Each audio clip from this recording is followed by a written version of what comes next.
അഞ്ജോയ് Samuel.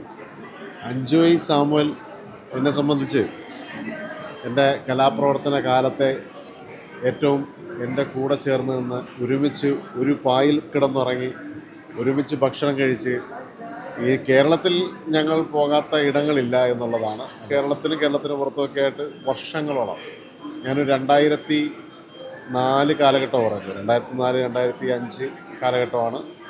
പിന്നെ ഞങ്ങൾ പല വഴി പിരിഞ്ഞു എന്നുള്ളതാണ്. ഞങ്ങൾ കുറേ പേരുണ്ടായിരുന്നു. അതിൽ ഒരുപാട് പേര് സിനിമയിലും ടെലിവിഷനിലും ഒക്കെ ആയിട്ട് സജീവമായി നിൽക്കുന്നു. ഞാൻ നേരെ ടെലിവിഷൻ റേഡിയോ മേഖലയിലേക്ക് പോകുന്നു. അഞ്ജോയ് നേരെ പോകുന്നത് അടയാറിലേക്കാണ്. അടയാർ എന്ന് പറയുന്നത് അറിയാം, ഇന്ത്യൻ സിനിമ ഇൻഡസ്ട്രിയിൽ അടയാർ പ്രോഡക്റ്റുകൾ എന്ന് പറയുന്നത് രണ്ട് പേര് പറഞ്ഞാൽ മതി, രജനീകാന്ത്, ശ്രീനിവാസൻ, ഇല്ലേ? അവരൊക്കെ പഠിച്ചിറങ്ങി ആ അടയാറിൽ പഠിക്കുക എന്ന് പറയുന്നത് ഏതൊരു സിനിമാ മോഹിയുടെയും അടങ്ങാത്ത ആഗ്രഹമാണ്. പക്ഷേ ഇവൻ്റെ ആഗ്രഹം അവസാനം അവനോട് എത്തിച്ചേർന്നു എന്നുള്ളതാണ്.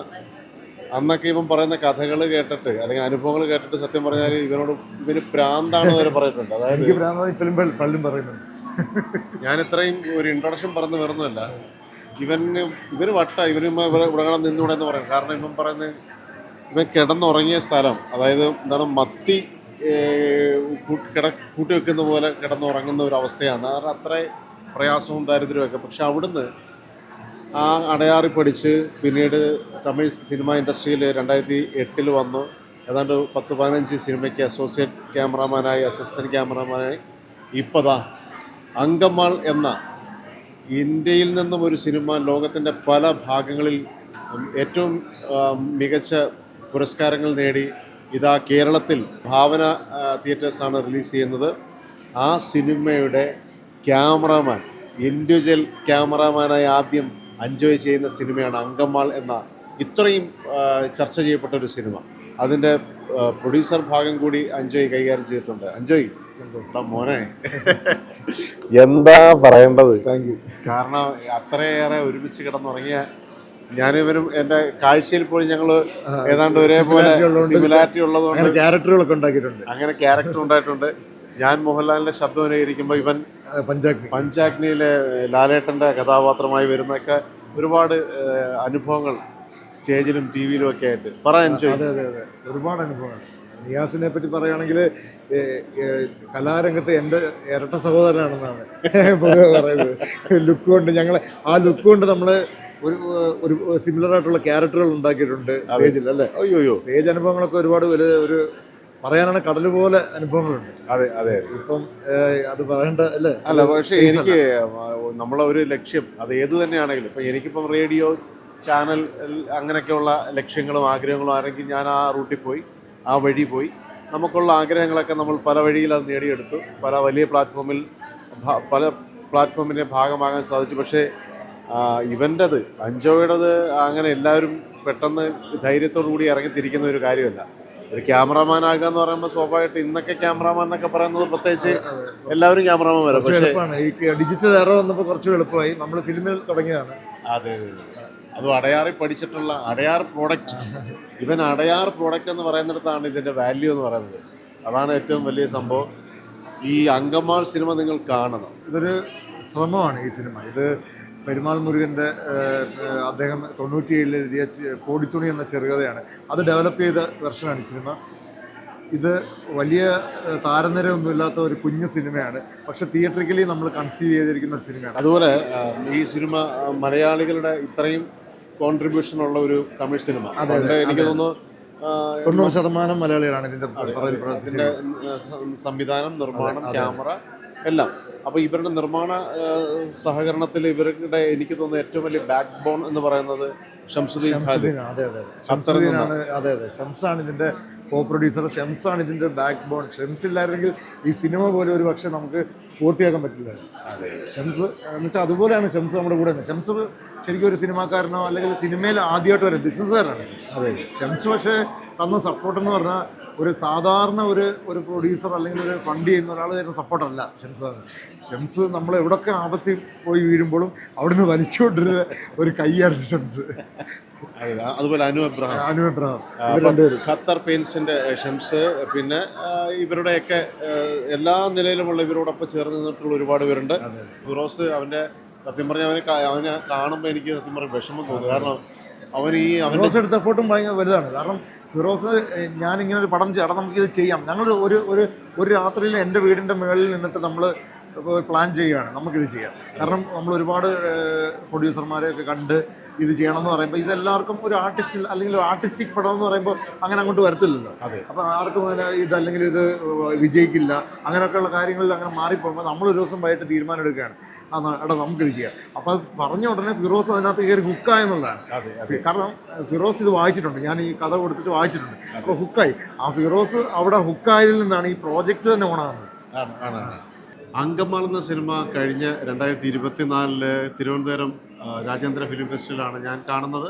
അത് കാണാൻ കാരണം എൻ്റെ ഈ പ്രിയ സുഹൃത്തുക്കൾ, ഇത് ഫിറോസാണ് ഇതിൻ്റെ എല്ലാം കാരണക്കാരൻ. ഇന്ന് അങ്കമാൾ ഇന്ത്യക്ക് പുറത്ത് ഏതെല്ലാം ഓസ്ട്രേലിയ, ന്യൂയോർക്ക്, അങ്ങനെ വിവിധ രാജ്യങ്ങളിലെ വലിയ വലിയ ഫെസ്റ്റിവലിലൊക്കെ പ്രദർശിപ്പിച്ച് അതിന് വലിയ പുരസ്കാരങ്ങൾ ലഭിച്ചു. ഇതാ സ്വന്തം നമ്മുടെ നാട്ടിൽ കേരളത്തിലേക്ക് അത് റിലീസിനെത്തിയിരിക്കുകയാണ്.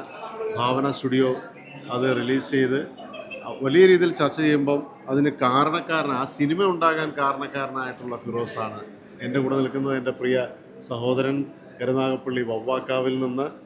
ഇപ്പോൾ എറണാകുളത്താണ് ഞങ്ങൾ സംസാരിക്കുന്നതെങ്കിൽ പോലും നമ്മുടെ കരുനാഗപ്പള്ളിയുടെ സ്വന്തമാണ് കേട്ടോ. ഫിറോസേ, നീ എന്താണ് ഈ ഇത്രയും വലിയ ഭാരമൊക്കെ എടുത്ത് ഇത്രയും ചെറിയ പ്രായത്തിൽ ഇത്രയും ടെൻഷൻ അടിച്ച്? നിനക്ക് കരുനാഗപ്പള്ളിയിൽ നിന്ന് പോകുമ്പോൾ നല്ല മുടിയുണ്ടായിരുന്നു, എനിക്കതാണ് വിഷമം. നിനക്ക് നല്ല മുടിയുണ്ടായിരുന്നു, നീ നല്ല സ്മാർട്ടായിരുന്നു, നീ ഒരു സിനിമ എടുത്ത് ഇനി നീ സിനിമ എടുക്കണ്ട. പറ ഫിറോസെ, ഇതിൻ്റെ തുടക്കം മുതൽ. ആൻസനോട് ആണെങ്കിൽ എല്ലാവരും കാരണക്കാരാണ്. അഞ്ജോയ് എന്നോടാണല്ലോ ഇത് ഇങ്ങനൊരു നമ്മുടെ ബിബിന് ഇങ്ങനൊരു പ്ലാനുണ്ട് പെരുമാൾ മുരുകൻ സാറിൻ്റെ ഒരു എന്ന് പറഞ്ഞിട്ട് ചെറുകഥയാണ് അത്. ആ ചെറുകഥ കോടിത്തുണി എനിക്ക് അയച്ചെന്നത് ഞാൻ നമ്മുടെ മലയാളം വേഷനുണ്ട് അയച്ചെന്ന് ഞാൻ ജസ്റ്റ് ഒരു വട്ടം വായിച്ചതേ ഉള്ളൂ, 3-4 പേജേ ഉള്ളൂ. അപ്പോൾ തന്നെ നമ്മുടെ മനസ്സിൽ തോന്നിയെന്ന് പറഞ്ഞു കഴിഞ്ഞാൽ, ഞാൻ നേരത്തെ പറഞ്ഞ ഒരു അഭിനിവേശമുണ്ട്. കാര്യം ഇത്തിരി സിനിമയായിട്ട് പുറത്തു വരേണ്ടതാണ്. അപ്പോൾ അന്ന് തന്നെ ആ ഒരു നമ്മൾ കലാകാരന്മാർക്ക് മാത്രം ഉണ്ടാകുന്ന ഒരു ഒരു ഒരു ഒരു ചങ്കൂറ്റം ഉണ്ടല്ലോ, അതായത് ഒരു കാര്യം നടക്കണം, ഒരു കലാസൃഷ്ടി പുറത്തിറങ്ങണമെന്ന് തോന്നുമ്പോൾ ഉള്ളത്, അത് മാത്രമേ ഉള്ളായിരുന്നു കയ്യിൽ. സപ്പോർട്ടുണ്ടായിരുന്നു. സപ്പോർട്ട് ഷംസും അനുവായിട്ടുണ്ട്. ഷംസിൻ്റെ നമ്മുടെ വാക്കുകാരനാണ്, കരുനാഗപ്പള്ളിക്കാരനാണ്. ചെറുപ്പം മുതൽ നമ്മളെ എല്ലാം സുഹൃത്താണ്. ഷംസ് അതുപോലെ സപ്പോർട്ട് ചെയ്തു, അനുവേട്ടനും അതുപോലെ. പിന്നെ അഞ്ജോയ് മുതൽ, ഡയറക്ടർ മുതൽ, പെരുമാൾ മുരുകൻ സാർ മുതൽ ഇങ്ങോട്ട് ഇതിനകത്ത് ജയിച്ചാൻ്റെ അവർ ആർട്ടിസ്റ്റുകൾ വന്ന് കയറിയൊരു ഇപ്പോൾ ഭാവന സ്റ്റുഡിയോസ്, ഇപ്പം അനൂപ് സ്റ്റോൺ ബജി, ഇവരെല്ലാവരും ഞാൻ പറഞ്ഞത് നമ്മളെ കണ്ടുകൊണ്ടല്ല, പടം എന്തോ ഒരു എല്ലാവർക്കും അവർക്കൊക്കെ ഇഷ്ടപ്പെടാനുള്ള എന്തോ ഒരു കാര്യം പടത്തിലുള്ളതുപോലെ അവർക്കും തോന്നി, നമുക്കും തോന്നി. ആ ഒരു സത്യം പറഞ്ഞ പടത്തിലേക്കാണ് നമ്മളെല്ലാവരെയും ആകർഷിച്ചത്. ഒരു 4-5 വർഷങ്ങൾക്ക് മുമ്പ് ഫിറോസ് എന്നോട് ഈ കാര്യം പറഞ്ഞത് എനിക്ക് നല്ല ഓർമ്മയുണ്ട്. ഈ കോടിത്തുണിയും പെരുമാൾ മുരുകൻ്റെ കാര്യമൊക്കെ നമുക്കത് സിനിമ ആക്കാനുള്ളൊരു വലിയ ചാൻസാണ്, നമുക്ക് പ്രൊഡ്യൂസർ വേണമെന്നൊക്കെ എന്നോട് പറഞ്ഞു. അപ്പോൾ ഞാൻ ആദ്യഘട്ടം ഒരു അന്വേഷണം നടത്തിയെങ്കിലും പിന്നെ ഉള്ളിലൊരു പേടി, ഇത് ഇങ്ങനെയൊക്കെ വലിയൊരു സാമ്പത്തികം ഇറക്കി ഇതൊക്കെ ചെയ്യുമ്പം അതെല്ലാം നമ്മളെ തലയിലൂടെ പോയിക്കഴിഞ്ഞാൽ പിന്നെ കംപ്ലീറ്റ് നമ്മളെ ലൈഫിനെ മൊത്തം മാറ്റിമറിച്ചേക്കാം ഇല്ലേ? കാരണം പിന്നെ കോടിക്കണക്കിന് രൂപയുടെ ഒരു ഇൻവെസ്റ്റ്മെൻ്റ് ആണ്, സിനിമയാണ്, അതെന്ത് സംഭവിക്കാം.